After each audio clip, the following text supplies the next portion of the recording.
Hi, everybody. Welcome. I'm Gina Grillo, president of the Advertising Club. And on behalf of our organization and Audigent, welcome to the virtual clubhouse. Special thanks to Dave Rosner and the team at Audigent for collaborating with us today and developing the content. And we also want to thank Deputy Editorial Director Lisa Singer at Media Post for moderating today's session.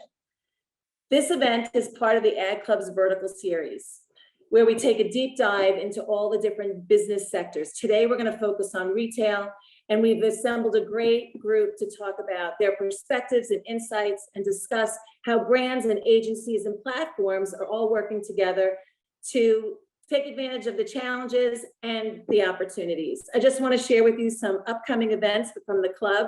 On May 25th, we have a conversation with Jill Hamilton at American Express and our chairman of the board, Rick Song at Nielsen.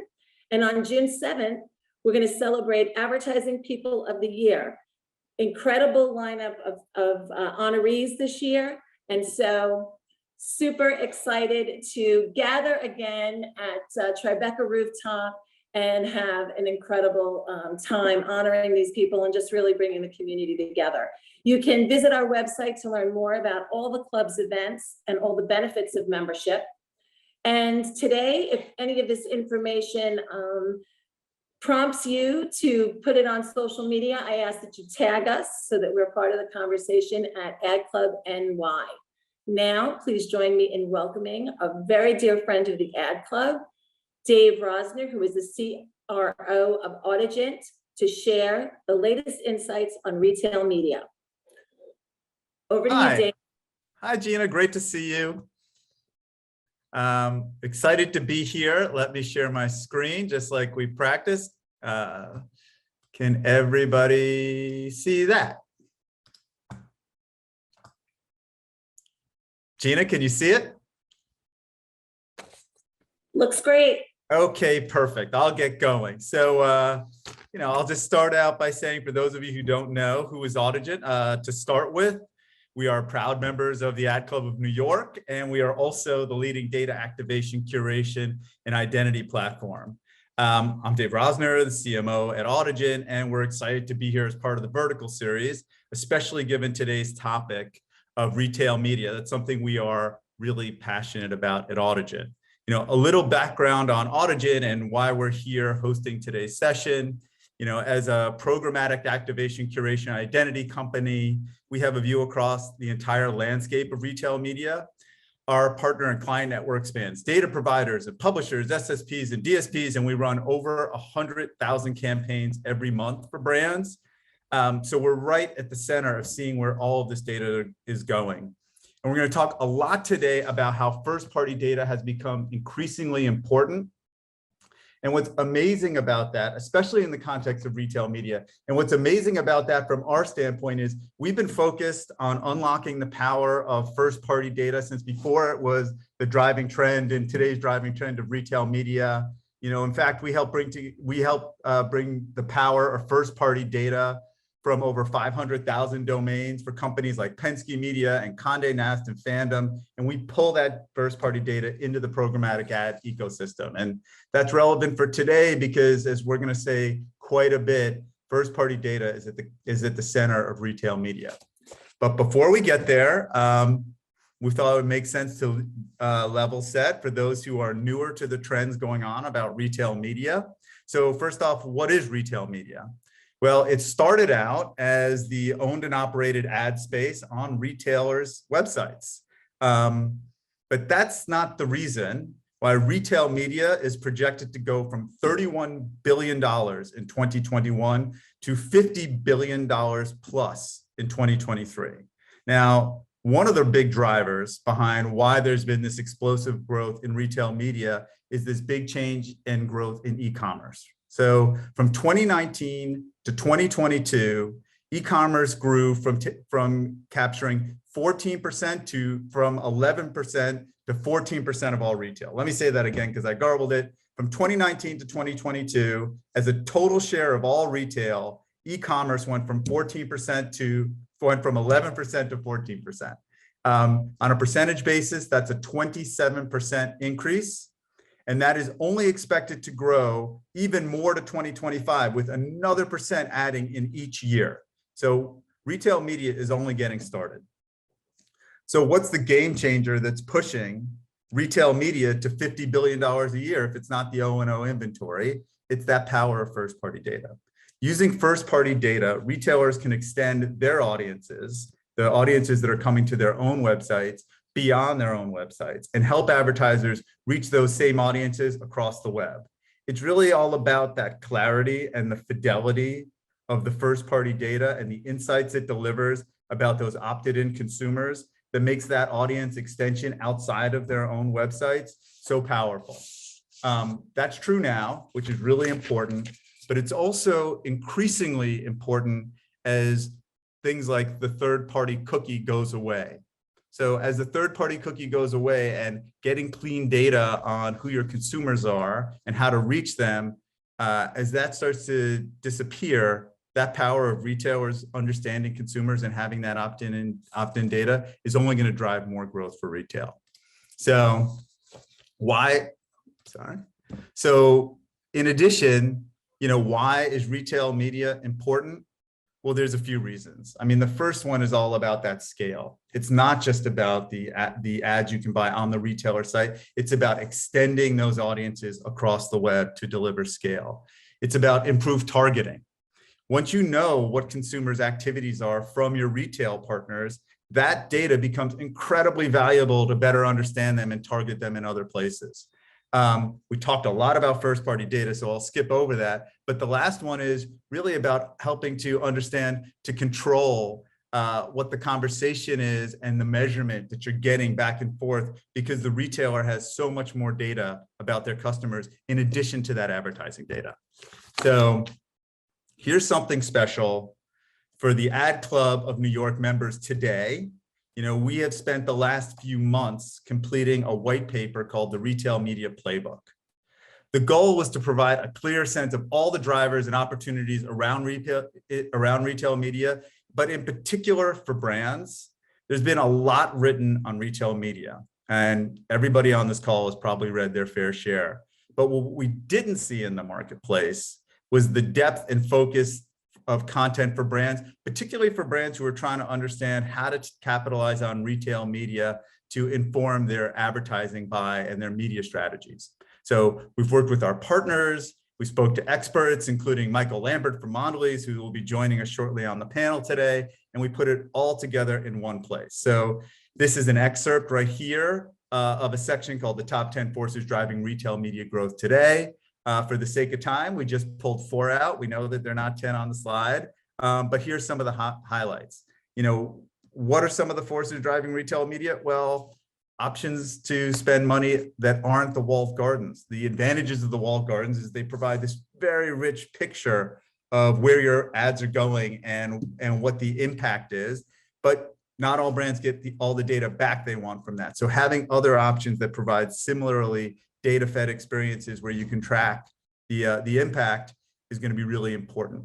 The cookieless future, which I talked a little bit about, but as cookies go away and maids go away and device IDs start to go away, the value of these first-party data solutions are going to be increasingly important to protect and allow brands to still deliver on their addressability needs.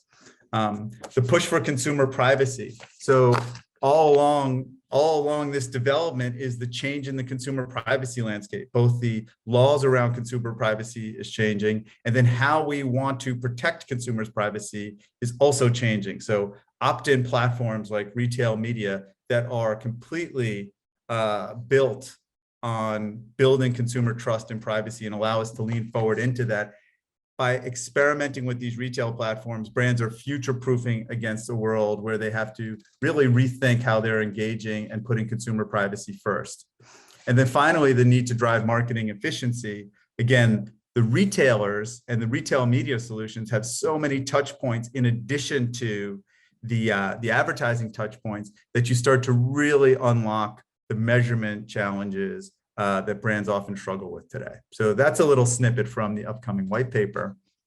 Now, this is a picture of a donut because I like that. And retail media is actually part of a much bigger trend. So retail media is a big donut in and of itself, of course, but the real trend, the bigger trend that retail is just a sub-trend of, which is amazing to think of the scale, is curation. The future will be curated. And what is curation and how does it all come together? It's really this idea of the curation of data plus web inventory, which is exactly what we're talking about when we're talking about retail, media. In that case, we're taking retail data, we're taking it off of the sites and curating it with media, and that's unlocking this soon to be $50 billion part of the marketplace. But the idea of curation does not have to be limited to retail media, and that's what we're seeing all the time. Imagine if you took credit data and used that to inform media, or you took predictive data. There are really so many flavors of what curation can do, retail media being a very exciting one. But the fact that it is broader than that is exactly why every brand can see this retail media as a strategy, as a media strategy. And so regardless of whether you're a retail media brand or not, you can take that strategy of curation and use that to drive your own business forward. So there's a lot of room for winning and participating in that. And so with that, I'd like to introduce and turn our session over to our incredible panel and moderator and introduce Aaron Sobel, Head of US Media Investment and Partnership at Unilever, Michael Lampert, Director Global Marketing, Data Strategy and CRM Lead at Mondelez, Brian Owens, SVP Commerce and Strategy at BMLY&R, Greg Williams, President at Audigent, and our moderator, Lisa Singer, Deputy Editorial Director at MediaPost. Thanks so much. Thanks, Dave. Hey, everybody. Are we all good? Can we hear me? Yes? Okay. We can hear you. All right. Well, I know from when we've talked before, this is going to be a fun call, a fun panel. But first, let's just start about, I mean, obviously what Dave was saying, really, we're seeing so much more. It's a hot topic, retail media, estimated, what, 50 billion by 2023, of course, because there's lots of opportunities. So Aaron, let's start with you. What do you see with really, what is the current benefit right now with retail media? Perfect. Thanks so much, Lisa. And Dave, thanks for the great opening intro to the session. So Lisa, what I'd say one of the biggest benefits is that, working within retail media, especially from a CPG, advertiser side of things, is that it really is a business, it's a partnership that we have, and retail media is a way that we could really accelerate business together and utilize the opportunity within retail media to drive, success, drive great business outcomes. Because success for us as an advertiser or a client is also success for the retailer. So it just, it's a deep and dynamic relationship that now has this new area that we can lean in with media experts to really do intuitive media planning, strategy, and investment to really enhance the relationship and drive great outcomes. Well, and even I just want to follow up in terms of CPG brands in general. They haven't been always exposed to a lot of data, especially, dealing with more retail stores. Yeah. So is this another opportunity not only to have that partnership, but to sort of bring to you what you've been, maybe missing out on and give you a little bit more input on your audience and who you're looking for? Yeah, so I mean, I could jump in on that, and then for the great panelists, they could do some awesome builds. I would say like this is just an area that, as Dave covered before, is like the quality and quantity of the data that exists that really is hard to find. And working with the retailer, we can access that and utilize that to get to the consumer that is a return buyer or potential new to brand and drive those business outcomes. This is that they know what they're there at that point of sale, and for us to be able to do that, it's a very high quality piece of data that we're excited to leverage. And it's something that is one of the most appealing things of working with the retail media networks, is to leverage that data. And whether it's a smaller retailer or a larger retailer, it's all important, because every shopper, every consumer is really important to our business. Lisa, one of the things we're seeing across our portfolio of clients is this constant question of, hey, look, consumer trends have shifted, and they've shifted even more so because of the pandemic, and they're moving from the old in-store approach of you go down to the store and you buy something, to now everything is done digitally.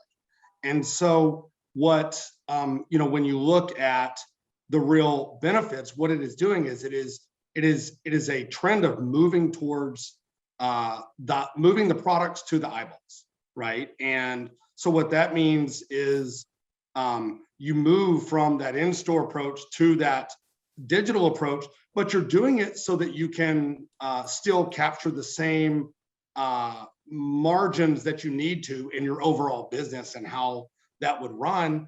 And you're able to stand up a new revenue stream in doing that so that you can offset any of that loss with new revenue streams. And when you think about the manufacturer or CPG and the retail operating model of how they work together in partnership, it stands up a whole new way that these guys can do business together in everything they're doing.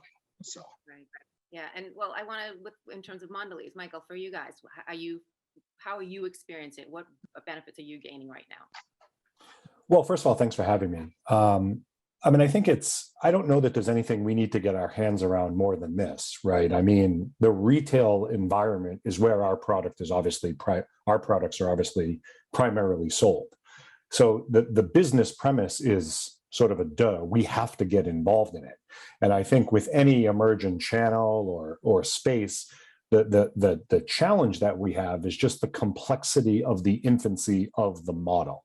So of course, in theory, we'd buy all the retail data that we could get our hands on. We'll figure out the business model and the ROI and, looking at, like Aaron said, whether it's lapsed buyers or current buyers or competitive buyers, it doesn't matter to me. The complexity is, I think, like I said, in the infancy of the model, from everything about, how is it sold? What is the business model on the retail media networks end? From my point of view, I used to be on the buying side. Now I'm much more on the data side. Mondelez isn't interested, for example, in buying media. That's not why we want to get into the business. We're interested in the data and the measurement of it. So then how do you navigate this complex ecosystem that has been created and look at simple questions of how can we use this to tie, online exposure to in-store purchase and closed loop measurement, but all of these things in totality become super complex. So we've done a lot, not enough.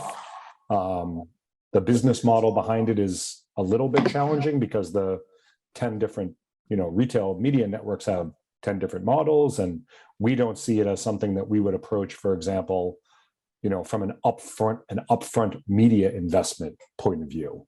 We'll fund it however it needs to be funded, but we're not going into it as, an investment first. It has to be through, sort of the problem statement, use case, output, analysis conversation. So it's business critical for Mondelez. We just need to, we spent about the last year trying to figure out how we can get the pilots up and running, even just in the US. But we have a few things I can talk about later, but that's sort of the initial thoughts with us. Yeah, and obviously, like anything is perfect, and there are going to be challenges, but I want to continue to focus on what is good, because obviously there are a lot of opportunities. So Brian, especially on the agency side, right? And you not only you see the benefits, you work with different clients who are a part of it, but also I'm sure there are some clients who are hesitant because it's really new and there's not necessarily a lot of data on it. So talk about, one, what benefits you're seeing for your clients, but two, for those who aren't ready to jump in, what do you say to them?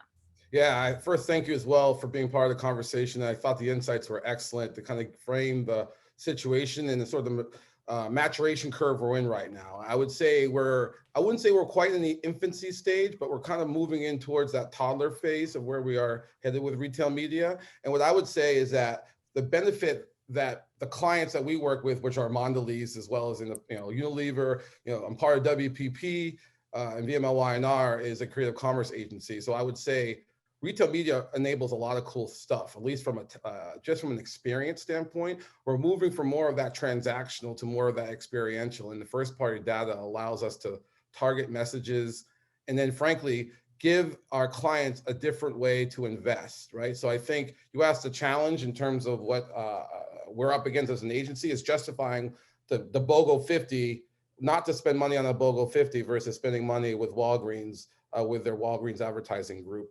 because they don't have the historicals, right? Everybody I used to 20 years in the industry, working on brands, selling, whatnot, and then Kantar researching. All these things is new right now. And folks of these high caliber degrees and whatnot, everyone's kind of grown up in the certain ways of working. So our ability to be more consultative is going to be really critical in the future for us to be successful. And that's what agency life is sort of moving towards, is more of that advisory. They're hiring us because they trust us, because we know the vendors, we know the infrastructure, we know what's possible.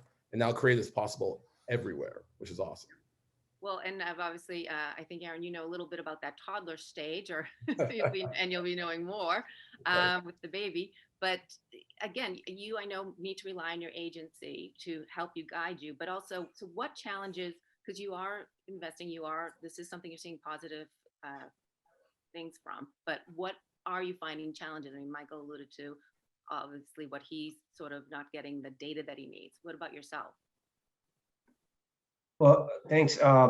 So I think everybody touched on some great benefits, and I'd like to just touch on one thing there before I switch to some of the challenges. Is just, we're focusing a lot on the retail media networks, and another specific benefit there that I like is that's like really intentional investment into driving that specific business, right? But there's when we talk about donuts or the box of donuts, there's a lot more to it. And it's a big landscape, right? So there's other ways to leverage to make your investment shoppable. It just might not be that concerted effort towards a specific retailer. So you could leverage your national media and make that shoppable via a lot of great technology that's available. So that there's a lot of retail is a big thing, and I think that idea of it, having a strategy for retail media, all encompassing, is a really important thing. So. I just like making that point that it's not just with retail media networks. There's other ways to access, the click to purchase, right? And in terms of challenges, I think the theme of maturity is just a big one. And it's very important from the Unilever standpoint that we nurture all partnerships in the landscape, and that means that we need to be good partners and patient and meet them where they are, but also be very passionate and ambitious at accelerating, the capabilities. And I think in the space, there is that spectrum of, retail media networks that are launching this year, that it's year one. And there are some that are year 2 now, there are some that are year 3 and year 5, right?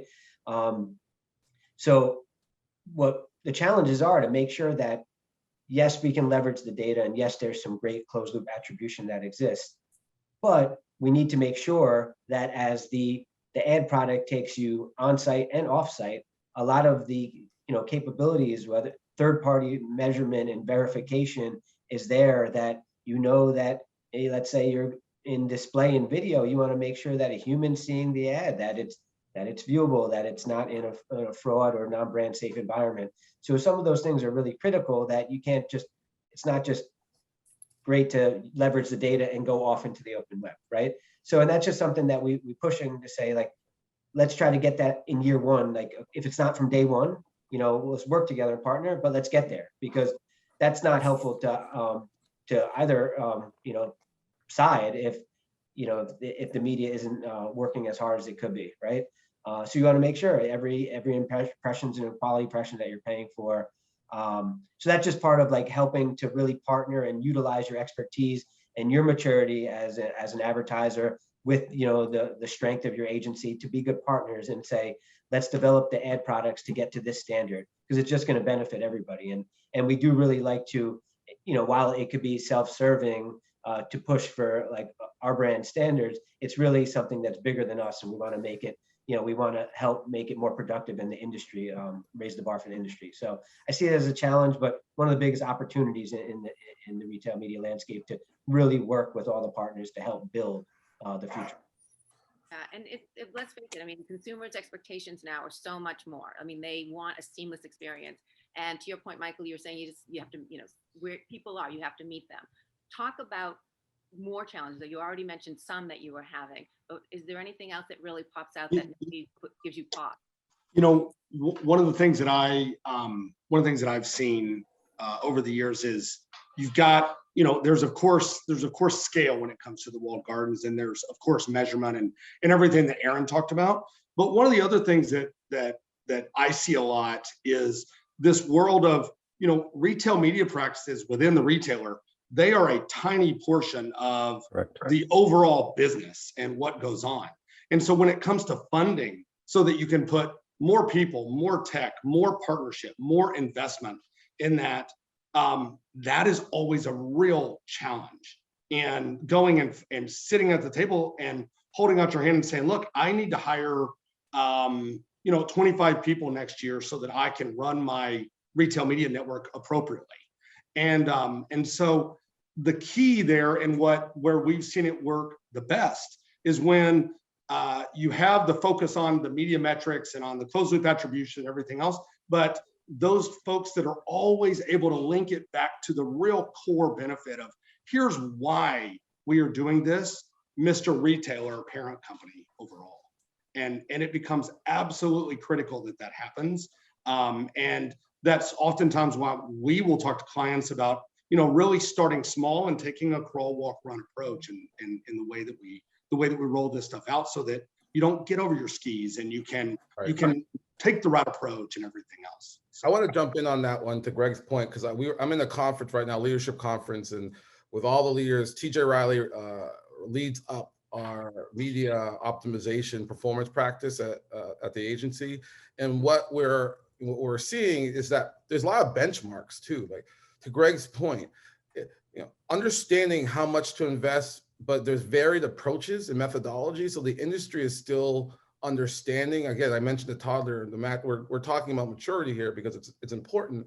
And Mondelez and Unilever are two examples of bigger, global brands who have infrastructures to, even lean in with a retailer to help them, right? So there's an opportunity across the spectrum of size brands.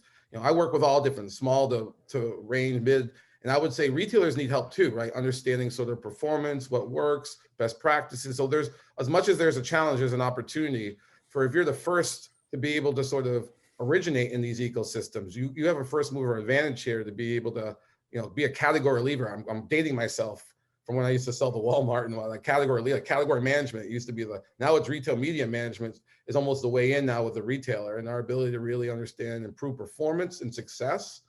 It's huge as we go forward. But benchmarks, I still think is a gap. How about yourself, Michael? Anything to add about that? Well, I mean, I obviously 100% agree. I think where we are, I'm sure Aaron has the same challenges as we do at Mondelez, is it's a very complex organization, and we're a very complex group of people that are obsessed with chasing things that are complex, right? So, back in my old agency days, and especially when I spent a lot of time at Digitas, I learned that, the going in premise was the learning agenda. Because, we can't be in search of the perfect here, because retail media might cost a little much, more than the average media. Retail media is, you want closed loop measurement, but you can't have all of these things at the different times. So what I'm trying to do is figure out, not what is utopia, but what can I do today that has incrementality for both hard metrics around ROI, because that's the ultimate engine that I have to work towards, but the soft metrics as well, the insights that inform creative or product design, or looking at how to win back share or increase share. So I think, my approach to this is not to focus, but to acknowledge that, things that cost 4 times as much, for example, usually don't generate 4 times as much. So if that's the math you're going into, then you're probably not going to have the outcome that you want. So we're trying to figure out, what can we do today with a 3-year vision, knowing that we don't have a choice, because if you look at the overall enterprise spend of Mondelez, I don't know the exact number, but I'm sure it's well north of 60 or 70% that has a retail, component to it, whether it's retail media or broadcast television or obviously shopper marketing. But if we're trying to drive people in store, while at the same time trying to grow our e-commerce business 5x in the next 3 years, this doesn't become optional. So then you have to figure out, how do I just get started? And to be honest, we figured out painfully so, I'm sure Aaron knows, that we couldn't be everywhere in the conversations. We couldn't talk to each individual retailer separately. So we made a business decision to aggregate with one of our technology partners, get some broad scale across the different retail partners within one buying platform, and then try to unpack it and figure out what was going on. Because it's just impossible to do it all at once. And we're a nutty, math, dorky group of people that we'd swirl for a year trying to get to perfection. And we did some really cool stuff. And some of it was super insightful and some of it was kind of duh. And then we figured that we just need to make it simpler, because there's no one at any of the brands or any of our agency partners that would dispute that this needs to happen. You just have to figure out what is the, where is the dollar coming from? Where is it going? What is the ROI, without spinning around too much inside of the model? I mean, you can almost compare it in a way, if you want, to like what goes on with CTV. It's the same type of conversation, because you have to change the whole buying model and the whole infrastructure while acknowledging that it's going to take 3 years to get to where you already are. So why do you need to reshift the portfolio to a math that isn't defined yet? So it's just a long, tough sloth. But for us, like I said, it's we don't have an option. As a CPG company, we have to support the retail environment. We'll buy whatever. I'll spend whatever I need to on data and media once I can prove the model. I'm not selling cars. We have to sell cookies in the store to humans. So that's our goal. I hope that helps a little bit. You touched on something that's very important. Tech. I mean, with everything, with so many things, even when you go into CTV or even just updating your websites, I mean, some sort of technology, I think realizing they have to bring into the game. And then obviously we're talking about retail media. So Greg, how are you, like, people are coming to you obviously looking for help because, as Michael was saying, they don't necessarily how to navigate it or have the people on hand to actually deal with that. So what do you do to help them sort of solve these issues as they go forward? Yeah, I think overall, we view our role as to be the enabler for the manufacturer, the CPG, and the retailer in everything that is going on. And so, that starts with one, helping them from a change management process of understanding their role and where they are in that evolution. And then to Michael's point, really take the approach of just get started, right? And so that means, one, how do you think about identity? How do you look at your own role of your own view of the customer?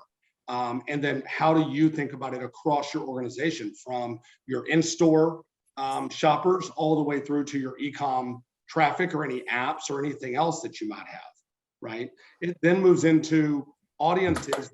What are the personas that you are really, what is your ideal target audience and what you're trying to get your brand in front of, and or the brands of what will be your clients if you're the retailer around this, so that they can drive more value for you and in this case, the manufacturer.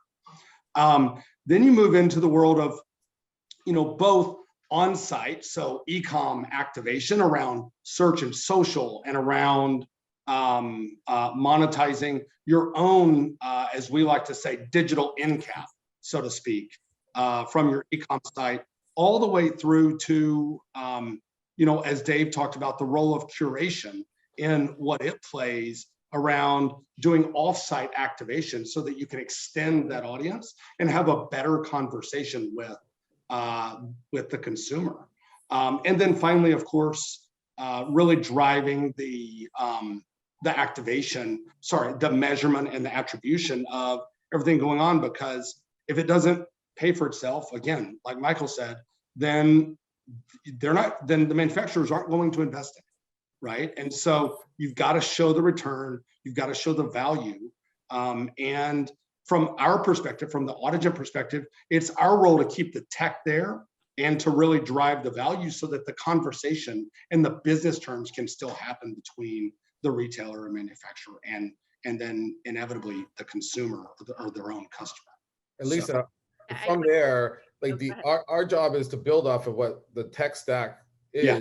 So they're actually getting the ROI on that, because it's funny, a lot of our clients, will invest, not activate against it. So instead of optimizing when these things happen, on product detail pages or whatnot within the ecosystem of the retailer, they don't have the wherewithal or they don't have the bandwidth to do those things. So they're not even maximizing the money that they're already putting out there, that they're already spent. So there's things that you can do as a CPG that aren't just static investments. Like, this has to be more performance. This has to be more dynamic if it's going to be successful longer term. And I think that's why Believer and the Mondelez of the world are doing well, because they're trying their best to maximize their investment, not necessarily do it just for pro bono purposes with a retailer.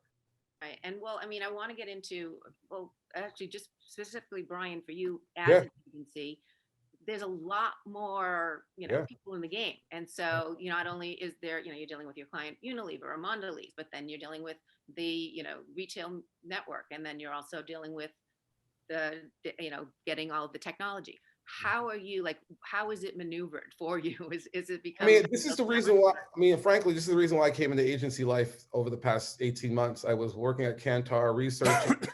We realized e-com is no longer relevant as much as sort of the ecosystem of commerce. You quickly have to pivot, and where that's happening and creating is an agency world, right? So the ability to we're data collectors in a lot of ways, and then we have to become experts and creative content in all the different places you can convert. So frankly, we're in a little bit of a renaissance of shopper marketing, if you want to call it. Like, there's an element of that's where the starting point's happening. So it's really coaching, acting like a Rosetta Stone, call it, to our clients, so they can sort of translate the implications and the understanding of terminology. And then more importantly, moving to that performance marketing mindset. It's not just about sort of these, KPIs are important, but understanding the whole playbook of opportunity, whether it's Spotify, whether it's, Apple Music, podcasts, all these things in an open platform you can bring into the retail network because of their first party data. And when more things become interoperable, like you're able to bring it to more and more places, then, the retailer is in the business for everybody. So they're going to be as open as possible, unlike Amazon, which is a closed loop system. And that's why they acquire all the time. So agencies have to make sense of all this stuff, translate it back, and then execute. So our ability now to be able to sort of call our own shots for success for our agencies is kind of where we're moving. So more KPI setting in our partnerships versus just time and material and investment. Really, I can imagine. And going back to you, Aaron, because I know you talked about, obviously there's a lot of benefits for you guys, but there does need to be some things changing. There has to evolve in some ways. And what to you is maybe the scariest or the most important thing that really needs to evolve that would make you feel more comfortable with retail media networks? So I think, I started to touch on it before, and it's, it's something that we believe we're working on right now. We're progressing it with all of our partners, because really, like we like to say, we're trying to establish these gold standard partnerships that we want to strive to be. We should be ambitious to get there. And I think it's really because we are talking about a big volume of spend, you want to make sure that it is working as hard as it can, right? And that requires like certain areas, to bring a little more rigor to the commercial process. Retail media might be able to take some notes from, the established marketplaces. That one, it's easier. There's a lot more retailers, so it's like you're going to market at all different times throughout the year with each one. Like, how do we get a more macro sense of what is happening in what is the marketplace, right? So one, I think that we have the opportunity to help, sort of develop that, because over the past 3 to 5 years, it's all moving forward very, very fast. But like, we as an industry can like stabilize it, and I think it will bring a little more stability to how like we could plan and buy. And I think with that, making sure that investment works hard is that the price, is it competitive to media, is substantiated, and that's not just the price of the media, it's the price of the data for the audience, it's the price of a managed service fee, it's the price of measurements fee. We're all like, as advertisers, like we are, and Michael, we probably measure a tremendous amount of our media, right? So we have, we understand what the cost could be, so that ultimately it has to work hard. And like I think Michael said before, like if you're going to pay 4x for it, is it giving the 4x return? And that's something that we need to really establish, that like, hey, if we are going to pay a premium, this is something we've been doing as media investors for decades. Can we justify it? Can we validate it? Right? And that's something we have to work together to do. Pushing to accelerate the products, the ad products. I think we talk a lot about search and display being the foundation, but a lot of the excitement is that it's search, display, it's social, it's video, it's self-service, it's leveraging the data to activate on other platforms, right? So there's a lot going on, and we want to make sure that those, each one, you could do a deep dive, is search the best it could be, is display the best it could be, and so on. I think those are areas that just need to, really be scrubbed, analyzed, and work together to make make sure it's appropriate. I tend to like use an example of many years ago when digital video became prominent. Like some of the rates were just set, and we didn't know if it was the right rate. But for many years, each year they became more efficient. While the video marketplace looked at linear, keep on going up, but digital video started getting more efficient, like from the onset when it was set at a really high price on like a 2+ audience. So I think there's certain things, because we're still in the infancy or toddler stage, like just make sure that we're working, like getting that most of it, the most of the investment, and still, being able to plan and optimize the best, like help us understand the data, the scale of it, the audience. How can we optimize? What are those insights we could get in flight, to plan before, a campaign starts, in flight, whether it's mid-campaign or quarter campaign. Help us be the best we could be and learn, so that we are driving that mutual goal, right? It comes down to we're working together, and I think I believe a win for us is a win for you. So let's do it together. Let's win together, and that's really what I'd like to achieve. So I look at it more as an opportunity, exciting opportunity that requires like your sleeves to roll up on all sides of the table. How about yourself, Michael? What about you? What do you want? What changes do you think need to happen? Well, the changes, for a math guy like me, will never come fast enough. But I think, we just have to do it. That's what I tried to, explain before. This retail model, this retail media network, it's made for us. It's made for Mondelez. I mean, sure, people that don't sell, products in Target can find a way to participate in this, but this model was made for us. It's a digital extension of shopper marketing.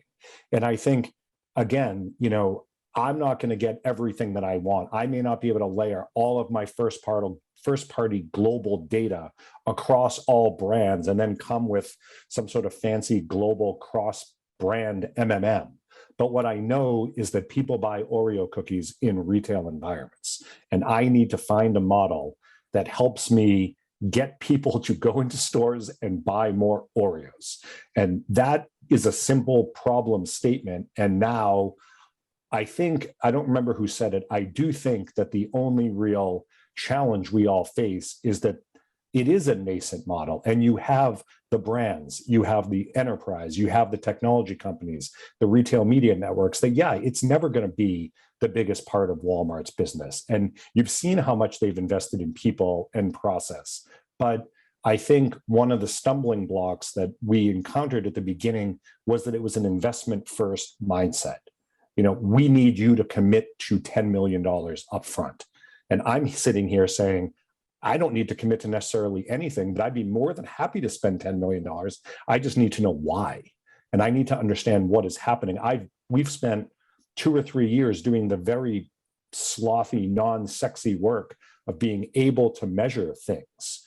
We just need to get going. And I think we need to make it a little bit more simple on ourselves and accept that there's gray in the system, and that we just need to get to a better place every 6 months and pick either 3 or 4 partners to work with directly or work with someone that's aggregating all the different inventory, because exponentially, if you start looking at the technology teams and the agency partners and the creative resources across 5 different retail media networks, that's, a full-time job for 10 people. And it's just not sustainable. It has to be as easy as executing and activating any other channel. And right now, because of where it just isn't. And that's not anybody's fault. It just is what it is. So we just got to find ways to get moving as fast as possible and recognize that, we're going to get a B+ on the test for the first time. And even for the fancy math guys over at Mondelez, a B+ is a pretty good score. So. Well, I wanted to jumping to you then, Brian, because you sort of said it's your responsibility to make sure you get the right information to your client, you advise them. So Michael just kind of gave you a big thing to throw on your shoulder. Is this something that you can do at this point, or do things need to change a bit for you to really actually do it in a way that's beneficial to everyone? We do a lot of CX experiences for Mondelez, so I know exactly what he's talking like that. So yeah, it's our responsibility. We're the steward of this, right? There's an element of, we spend half our time learning. Retail intelligence is now a requirement in any pitches or any sort of activation idea that we come up with. It's a little chaotic right now, I got to tell you, just in terms of capabilities are changing daily, and just, with technology add-ons, like there's just a lot to know. And I would say that we have to staff differently and find people differently to be able to sort of support the big businesses on this call. I would say that, our ability to target small to scale big is sort of the new world we're in right now. And I feel like that's sort of the framework, right? Your ability to personalize, really understand your small audience. The reason why direct-to-consumer brands are scaling to big retailers is that they do this really, really well. They know how to build brand awareness within these networks. Now the big brands are doing the same thing. They're really good at converting, right? That's where the challenge is on the other side. So my job is to figure out where the priorities are along that sort of journey to be able to make sure they're getting the best. So we're winning Effie awards at the same time we're selling a bunch of Oreo cookies at shelf. And Greg, just to you before I want to start, we have lots of questions I see coming in, so I want to get time for those. But, but Greg, just, these guys are big, big corporations, but then there's the smaller guys, which we made reference to. What they can't only hire 10 people to run this. So talk about on your side of things, how things either need to evolve or where they are at, where the little guy can still do this. Yeah. I as everybody's been talking about it, like, the retail media concept is nascent and new, and like, we've hit that on the head. But when you think about the components of it and you break it all down, the ad technology, the marketing technology, that has reached a different level of maturation than it was 5 years ago, 6 years ago, even a decade ago. And so, now you have a world where, with piecing together the parts, the little guys can take advantage of this. Now, are they going to come out and are they going to be the next Amazon or the next Walmart or anything like that? No. But they absolutely can and should get started. And, when we work with some of the smaller retailers and some of the smaller manufacturers, we strongly advise, one, partnering on, how you put the piece parts together. Two, thinking about how you utilize your data and media assets. And do you need to change up the strategy so that you may want to utilize the programmatic ecosystem with a lot of media well ahead of standing up maybe your own e-com site or something like that. Like, we look at all of those possibilities and think through, what is the best approach for the smaller guy out there that gives them the biggest bang for their buck, always looking at the low-hanging fruit on what, again, what I said earlier goes back to, how do you link it to the main business drivers so that you can continue to invest in that line of business, right? And so, the net of it comes down to testing, and more testing. I like Michael's words for it, a learning agenda. And then, really starting to think about how do you look at this from a crawl, walk, run? we can't emphasize that enough as we roll out with anybody, big or small. So. Right. Okay, well, let's get to some of the questions here. All right. This is throwing it out to all of you, whoever wants to jump in. What are the most reliable metrics for performance-based marketing? ROAS, I would say ROAS, let's start with ROAS. We heard earlier. Ad spend. However, I think there's a methodology matters there. And I think if I go to Walmart, they might show me a ROAS of like 25 but like in reality, like we do it might be 2 or 2.6 on the return, just because what you attribute your growth and your revenue matters, and how you look at your business matters too. So the model that you create to measure, like what's been talked about, there's a reason why Aaron and Michael have spent so much time working with an Audigent to be able to create systems and tools and things like that, right? Because you got to understand your framework of understanding first before you scale it. And right now, I think those metrics could be sometimes misleading and manipulative as well. That's why we need more really accurate benchmarks and almost industry standards in some ways. But I open it up to the rest of the group. ROAS is what we use. That's what's always asked about. And frankly, what's well, I mean, if you don't, yeah, I mean, I think that's sure ROI first. We're going to spend, whatever we need to spend to, measure ROI. But, and it's strange because I was an old DR guy that only cared about ROI first and, tweaking CPMs to get the ROI where I needed. But I think, this is a fascinating, journey we're on, because I think you can have all the hard metrics you want and say it's about ROI, but I think you have to also start looking at, things that are, softer in the sense of incremental reach, incremental cross-category insights.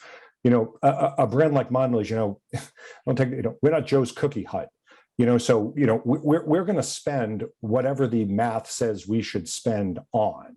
So it's not about, do I have to necessarily take from one channel to fund retail media? I'll find the money to fund any ROI positive idea. And I, think I've been around long enough with the color of my hair here to understand that ROI in itself is not going to be enough to move this needle forward, because there are too many complexities of the ecosystem to just start comparing, $5, CPMs to $25 CPMs and thinking that's a fair fight. So as usual, we're trying to make it a little bit more complex by design, but also to not be so chained to strict ROI. What did you spend? What did you get? Because that's a hard, model to scale. So we're trying to balance the soft metrics and the hard metrics, but ultimately it does come down to ROI. It's just a different type of ROI and how we justify, where that next dollar goes, because it's going to retail media. It's just how much. I agree. Oh, do you want to? Okay. Yeah, sure. I agree. I think in the world of CPG and retail and those things, I think it is very important. You clearly ROI and sales are the driver, right? But it is also very important to establish awareness and a preference. And because the best analogy in the world is everybody's got to buy toilet paper, right? Well, you want them to prefer your brand of toilet paper. And then then you've got to go further up the funnel and be aware of your brand of the toilet paper, right? And so, and the same goes for shampoo, and the same goes for cookies, and the same goes for everything else. And so the key on when we are talking retail and CPG and those things is ROI, yes, of course, but it's just as easy to go to the store down the road and pick up whatever staple you need. And so establishing and building a market share and a market presence with an awareness and a preference aspect to it becomes absolutely critical in doing that. Great. Okay, let me just jump to this next question. Okay, basically, there's clearly a case for one-to-one targeting in retail environments, but is that fidelity required for attribution? To what extent can measurement and attribution use cases operate at a non-personal level? And Aaron, let's jump to you for that one. Sure. So I just think, this is, I know we don't have a lot of time. This is a pretty, I would say, pretty heavy question. We need more time. But I would just say, like, in general, we take a step back and we notice that we have, we plan and invest across various channels. Retail media is one area, right?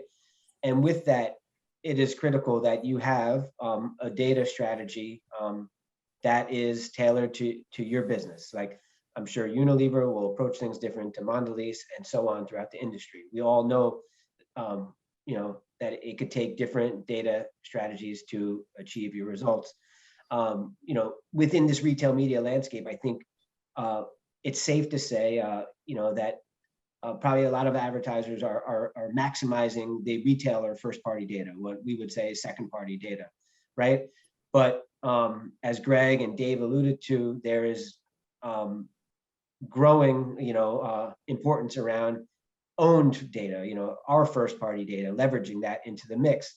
So what does your first-party data look like? It could be,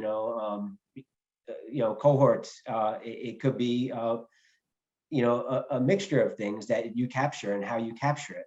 So it's really about how you bring it to life and put into play to drive success. Because I think it's safe to say that like a marriage of client first party and second party data can be a very powerful mixture together, and that probably can run have different layers to it and what type of data that is. Okay, and all right, quickly for Michael, this is specifically to you. How does Mondelez look at measurement across what could be an impulse buy, i.e. gum? You got 1 minute. I don't need 1 minute. Thank you, Gina, for the question. And again, for the invite. I mean, gum is a whole unique category because it is an impulse purchase, but the easy answer is that gum as a specific category, it has a measurement model no different from any other category that we have. It is still based on, the same model and output that relies on, the ROI of spend versus the amount of product moving at the store level and not at the individual level. To answer the previous question, we would love to do everything in one-to-one, but we also have to roll up to a category and to a brand. So gum is a whole different category, Gina. It's a transitory category and an impulse purchase, but it is under the same measurement model as any other brand. That was great. You guys were awesome. I think we're going good here. Do we have anyone coming from the ad club coming in to wrap it up, or am I wrapping it up? Here I am. Boy, this could have been an all-day conference. The way you guys, you're so smart and have so knowledgeable about this. I just want to thank you, Lisa, and thank you all to the panelists and Audigent. Always wonderful to partner with you. This was a great session. Have a wonderful day, everyone. Stay healthy. Thanks, everyone. Bye. Bye, guys. Thank you, guys.